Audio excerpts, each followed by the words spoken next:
Hello everyone. तो ये हमारा ऑटोमोबाइल का यूनिट 1 का पार्ट 2 है। इसमें हमारा इंट्रोडक्शन पोर्शन का कुछ पार्ट रह गया था, जैसे पावर और टॉर्क कैरेक्टरिस्टिक्स और रोलिंग रेजिस्टेंस वगैरह। उनको इस वीडियो में हम लोग देख लेते हैं। जैसे सबसे पहला आता है कि पावर और टॉर्क कैरेक्टरिस्टिक्स बतानी है हमें क्या होती हैं, और मतलब बेसिकली इसमें एक ग्राफ बनता है, उसके बारे में पूछा जा रहा है। तो पावर और टॉर्क जिसे नहीं पता है वो अच्छे से इसके बारे में पता कर ले, डिफरेंस वगैरह मोटा माटी में बता दे रहा हूँ कि किसी भी, जैसे मतलब एक आपका पहिया है, ऑटोमोबाइल की बात कर रहे हैं ना, जिसमें पहिया ही रोटेट करना होता है आपको गाड़ी का। तो जैसे आपको किसी चढ़ाई पे चढ़ाना होता है मोटर बाइक को, तो क्या करते हो आप उसे फर्स्ट गियर पे ला के चढ़ाते हो। क्यों? क्योंकि फर्स्ट गियर में उसे वो पावर ज़्यादा, मतलब टॉर्क को ज़्यादा ट्रांसमिट करता है, और जबकि जैसे ही गियर बढ़ाते जाओगे थर्ड फोर्थ, तो वो क्या करेगा, पावर ज़्यादा ट्रांसमिट करेगा। और पावर और टॉर्क में क्या होता है, टॉर्क एक जस्ट ट्विस्टिंग फोर्स होता है, मतलब ability to do a work, मतलब किसी काम को कर देने की क्षमता। और पावर क्या होती है, ability to do a work in a मतलब हाउ क्विकली, कितनी जल्दी काम करता है, तो उसे पावर होती है। तो इसीलिए पावर में और टॉर्क में क्या रिलेशन आएगा उसको हम देखते हैं। जैसे जैसे आरपीएम, आरपीएम क्या होता है, राउंड पर मिनट, मतलब एक तरह से रिवोल्यूशन पर मिनट। जो पहिया है एक मिनट में कितनी बार घूम जा रहा है, उसे बोलते हैं आरपीएम। ठीक है, तो आगे बढ़ते हैं। तो हमें मतलब ऐसा चाहिए होता है कि मैक्सिमम पावर आरपीएम पे मिले, तो ये हमारे लिए सबसे ज़्यादा बेनिफिशियल रहेगा ना।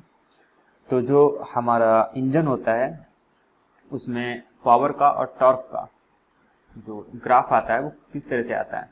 देखिए, किसी भी इंजन को आप स्टार्ट कर रहे होगे स्टार्टिंग में, ठीक है, तो स्टार्टिंग में हमारी पावर तो सबसे कम होगी, लेकिन टॉर्क को हमें सबसे ज़्यादा रखना होगा। देख रहे हो आप, पावर हमारी जो है 100 पे है, टॉर्क 400 पे है। हाँ, फिर स्टार्टिंग में थोड़ा, मतलब जैसे ही स्पीड पकड़ना स्टार्ट किया, 500 रिवोल्यूशन पे, मतलब ये 1000 रिवोल्यूशन पे स्टार्टिंग में था, 1500 2500 ऐसी स्पीड पकड़ना हमारा इंजन स्टार्ट किया इधर, तो हमारा टॉर्क बढ़ने लगा, क्योंकि स्टार्टिंग में सबसे ज़्यादा पावर की ज़रूरत पड़ती है, मतलब टॉर्क की ज़रूरत पड़ती है। तो और पावर भी बढ़ने लगी, पावर भी अभी स्पीड से बढ़ी और टॉर्क भी बढ़ा। लेकिन कुछ देर बाद, मतलब जब स्मूथली गाड़ी चलने लगेगी, ठीक है, उस टाइम पे क्या होगा कि टॉर्क तो कम होने लगेगा। देखो ये टॉर्क कम हो रहा है, और जो आपका क्या कहते हैं पावर है वो लगातार बढ़ती ही जाएगी। एक पॉइंट ऐसा आएगा, दोनों इंटरेक्ट करेंगे, उसके बाद टॉर्क पावर से कम हो जाएगा और पावर ऊपर निकल जाएगी। फिर लास्ट में जब थर्ड फोर्थ गियर पे आ जाती है हमारी गाड़ी, तो हम केवल मतलब पावर को मेनली रखते हैं, और जो हमारी टॉर्क है वो कम रहता है। इसके बाद में आगे है रोलिंग रेजिस्टेंस। रोलिंग रेजिस्टेंस क्या होता है, ये जो हमारी पहिया है ना, किसी भी व्हीकल का व्हील है, तो इसमें ये है रोड हमारा, ठीक है, ये रोड है, ये हमारा व्हील है। इसके दोनों के कांटेक्ट में आने पर जो यहाँ पे इनका जो कांटेक्ट वाला एरिया होता है, यहाँ पे लगने वाला रेजिस्टेंस जो होता है उसे बोलते हैं रोलिंग रेजिस्टेंस। ये किस वजह से लगता है, तो वो सबसे पहला तो आपने देखा होगा, कोई गाड़ी होती है, जैसे ही आप उस पर बैठते हो, मतलब लोड लगाते हो, तो वो थोड़ा सा कैसा कर जाता है, हाँ, दब जाता है नीचे के लिए, ठीक है।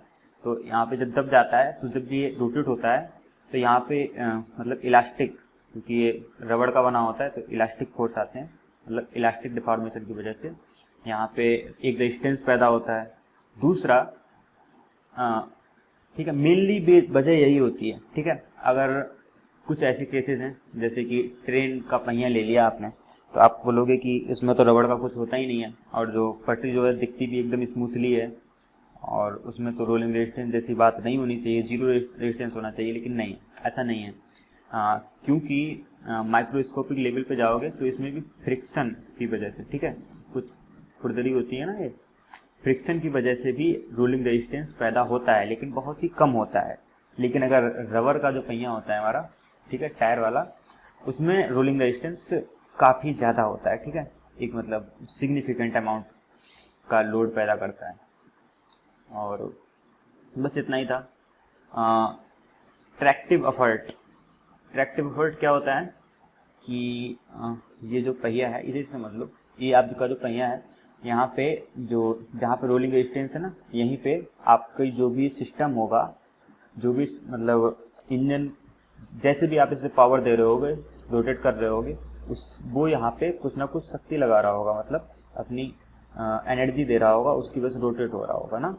तो उस मतलब ड्राइव व्हील और टायर के बीच में लगने वाले एफर्ट को, मतलब जो शक्ति यहाँ पे लग रही होती है ना, उसे बोलते हैं हम लोग ट्रैक्टिव एफर्ट।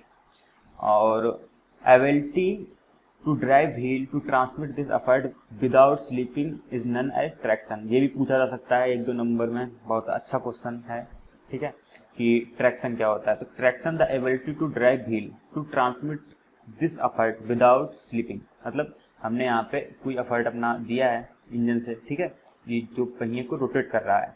तो ability to drive the wheel, ability मतलब इसको ड्राइव करने की एबिलिटी को ही ट्रैक्शन बोलते हैं। लेकिन इसमें एक केस आता है कि कभी कभार हमने इतनी ज़्यादा मतलब एबिलिटी प्रोवाइड कर दी, यानी पावर दे दी उसे, कि वो स्लिप कर रहा है, ठीक है, मतलब ज़्यादा स्पीड से दौड़ रहा है हमारी, जबकि इस सरफेस पे ठीक से चल नहीं पा रहा है, स्लिप कर जा रहा है। तो उस मतलब उसको ट्रैक्शन की एक लिमिट मान लेते हैं कि जहाँ पे हमारी जो मतलब जो भी व्हील है हमारा, वो स्लिप ना करे, मैक्सिमम पॉसिबिलिटी जहाँ पे स्लिप ना करे उससे कम ही रहे, ठीक है। तो वहाँ पे जो मैक्सिमम हमारी एबिलिटी होती है उसे ट्रैक्शन बोलते हैं, ठीक है। इसको हम आर से किसी से भी डोनोट कर दोगे। तो जो हमारा ट्रैक्टिव एफर्ट है वो हमारा ट्रैक्शन से कम रहना चाहिए। ट्रैक्शन हमारा क्या होता है, जो हमारी पावर लग रही होगी उसका मैक्सिमम पॉइंट, ठीक है। तो हम इस पहियों को इतनी पावर देंगे ताकि वो स्लिप ना करें। इसको एक्सीलरेशन वगैरह में यूटिलाइज किया जाता है। एक इस फोटो से समझोगे तो अच्छे समझ में आएगा आपको। ये फार्मूला है, अगर याद रखना चाहो तो रख लेना। ट्रैक्शन एफर्ट का होता है 375 इंटू HP, HP मतलब होता है हॉर्स पावर, फिर पावर हॉर्स जो भी कहना है, इंटू E/B। E होती है इफिशिएंसी, ईटा से भी कर सकते हैं इसे, और B अपॉन वेलोसिटी, मतलब जितनी भी आपकी व्हीकल की वेलोसिटी है, और माइल पर आवर में है। तो इसमें देख रहे हो मतलब कि कौन कौन से जो फोर्स हैं वो लगते हैं आपकी गाड़ी पे। एक तो सपोर्ट होता है, क्योंकि इसका वजन होगा, वजन नीचे के लिए जाएगा, इसके रिस्पांस में जो हमें फोर्स मिलेगा वो सपोर्ट होगा, वो ऊपर के लिए जाएगा। और जो ट्रैक्शन है, ट्रैक्शन क्योंकि हमारा जो मतलब इंजन है रोटेट कराने की कोशिश करेगा आगे की ओर, ट्रैक्शन फोर्स लगेगा हमारा आगे की ओर। उसके बाद रेजिस्टेंस है, रेजिस्टेंस रोकने की कोशिश करेगा गाड़ी को, ठीक है, तो उसका फोर्स लगेगा हमारा पीछे की ओर, ठीक है। चारों फोर्स समझ में आ गए होंगे आपको। अब बात आती है गियर और गियर रेशियो की। तो गियर रेशियो क्या होता है, the relationship between the size of your drive gear and driven gear is called gear ratio. मतलब आपकी एक ड्राइव गियर है, मतलब जिस गियर को आपको घुमाना है, दूसरी एक गियर है ड्रिवन गियर, मतलब जो कि घूम रही है, ठीक है। उनके बीच में कोई ना कोई संबंध होगा ना। संबंध जब मैं कहता हूँ उनके दोनों के बीच में, तो मतलब इसके 8 दांत हैं तो इसके 16 दांत हैं, ठीक है। तो इसके हिसाब से मतलब हम इसमें क्या रिलेशन निकालेंगे कि इसके 8 हैं, इसके 16 हैं, यानी इसके 2 गुने हैं। तो ये एक रिलेशन बन गया ना। तो इसी को मतलब इसके टीथ के या नंबर ऑफ रिवोल्यूशन के हिसाब से हम एक रिलेशन बनाते हैं, मतलब एक रेशियो लेते हैं, उसी को बोलते हैं गियर रेशियो। आगे समझाता हूँ आपको अच्छे से।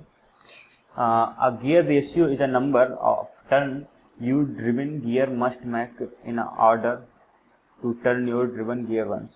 ये तो समझ में आ रहा होगा ना कि एक गियर रेशियो अगर आपका 1 है तो मतलब 2 आपकी जो है सेम रहेंगी, एक बार ये घूमेगी तो जो आपको जिसे घुमा रहे हो वो भी एक बार घूमेगी, ठीक है।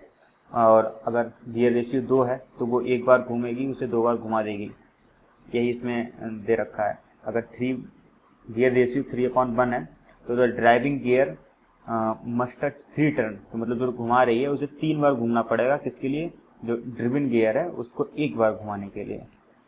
तो इसी तरह से ये चलता रहता है। इसे फार्मूले से ये जो मतलब याद रखना, एक एग्जाम्पल से समझ लो अगर ना समझ में आए। Let us consider the following example. Here we have 8 tooth driving gear, मतलब जो हमारा जो गियर है ड्राइविंग वाला जो हमें घुमा, मतलब इससे हम पावर देंगे, ठीक है। तो इससे हम घुमा रहे हैं, इसमें 8 तीथ हैं। तीथ ये होते हैं जो यहाँ से दांतें निकले हैं ना, इनको बोलते हैं तीथ। तो 8 हैं, और जो हम जिसे घुमा रहे हैं, ठीक है, उसमें है 40, इसमें है 40।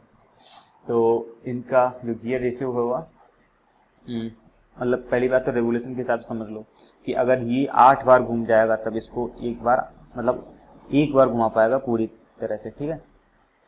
इसी तरह से अगर इसको हम पावर दे दें, ठीक है, तो मतलब ये तो केवल एक बार ही घूमेगा, इसे 8 बार घुमा देगा। तो गियर रेशियो का जो फार्मूला होता है आई थिंक सबको पता होगा, अगर नहीं पता है तो इसे याद रखना, बहुत बहुत इंपॉर्टेंट है, ठीक है, थ्योरी ऑफ मशीन और इसके लिए भी। इसे क्या होता है, teeth on the driven gear, जो मतलब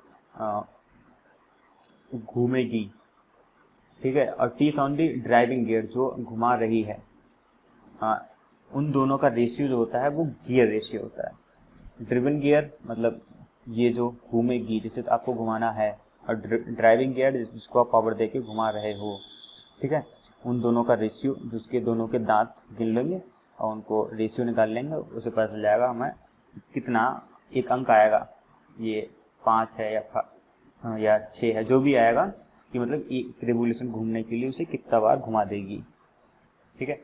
अच्छा, आगे भी दिया है, अगर एक्सल टर्न की बात, मतलब अभी तक तो हमने दांतों की बात की थी इसके, ठीक है, अब अगर हम रेवोल्यूशंस की बात करेंगे, एक बार घूमने पे कितनी बार घुमाएगी, तो बिल्कुल सेम वैसे ही है। Driven teeth upon driving teeth होता था ना, इसका हमें उल्टा कर देना है टर्न में, तो इसे भी गियर रेशियो ही बोलते हैं। इसमें कर देना है हमें ड्राइविंग एक्सल टर्न, मतलब ड्राइविंग वाली जो गियर है हमारी वो कितनी बार घूम गई, और जो ड्रिवन जो हमें घुमा रही है, जिसे मतलब घुमाना है हमें, वो कितनी बार घूम गई है, ठीक है, उसका रेशियो हम ले लेंगे, तो उसे भी बोलते हैं गियर रेशियो।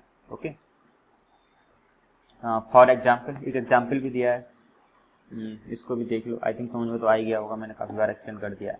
ड्राइविंग एक्सल, इसमें जो हमारी ड्राइविंग एक्सल है, उस पर दांत कितने हैं, उसमें है 8 दांत हैं इसके, ठीक है, ड्राइविंग वाली पे, ये हमारी ड्राइव कर रही है ना इसको, और ड्रिवन से घुमाया जा रहा है, उस पे हैं 40, तो ड्रिवन को 40 और ड्राइविंग जिसका आ जाएगा गियर रेशियो 5। एक तो ये मेथड हो गया। दूसरा हमारा है कि मतलब कितनी बार रोटेट हो जाएगा, एक्सल टर्न के हिसाब से गियर रेशियो निकालें, तो इसमें क्या है, ड्राइविंग एक्सल टर्न, तो जो हमारा ड्राइविंग एक्शन टर्न है, कितने मतलब ये कितनी बार घूम जाएगा, 5 बार घूम जाएगा ये वाला, और ये वाला कितनी बार घूमेगा, ये केवल एक बार घूमेगा।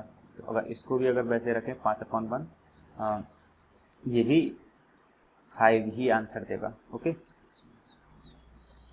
So thank you, I think आपको समझ में आया होगा, इससे आपको हेल्प मिलेगी, और इसकी जो PDF है वो मैं डिस्क्रिप्शन बॉक्स में डाल दूँगा, आप वहाँ से डाउनलोड कर सकते हैं।